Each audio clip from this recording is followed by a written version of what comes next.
Chairman of this committee, Chairman Bill Thomas, and the former Speaker of the House, my friend Kevin McCarthy. It's great to have you here. Thank you, Mr. Chairman, for hosting this opportunity for members to share their thoughts on tax reform. As I talk to people in California's Central Valley about potential tax hikes, it's clear America needs a tax code that enables taxpayers to provide for their families and invest in their communities. Here's the reality in the 20th District of California. If the Trump tax cuts expire, workers, families, farmers, and small businesses will pay 21% more in taxes. This means for a family of four in my district with a median family income, they would pay $2,000 more in taxes a year, the equivalent of 9 weeks' worth of groceries. That's why I'd like to thank you, Chairman Smith, and all the members of the committee for beginning this important work last Congress of pro-growth tax incentives to guarantee relief for American families, strengthen our small businesses, and reinvest in our supply chain and American manufacturing. To build upon that work, I would like to highlight some tax ideas to consider as we work to extend the Trump tax cuts and revitalize opportunities across California and our nation.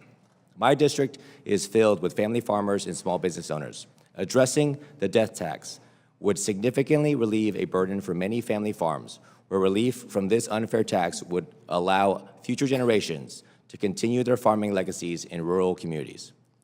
In addition to that, to the important extension of lower marginal tax rates, farms across America would continue to benefit from increased and immediate expensing, especially in the Central Valley, where we produce nearly half of the nation's specialty crops which require specialized machinery for harvesting, planting, and irrigation.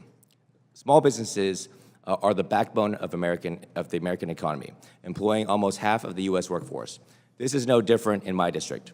While we must continue to keep corporate tax rates low so American companies can compete with foreign competitors, small businesses must also be built to compete, and the small business pass-through tax deduction will allow them to continue to create and invest in our communities.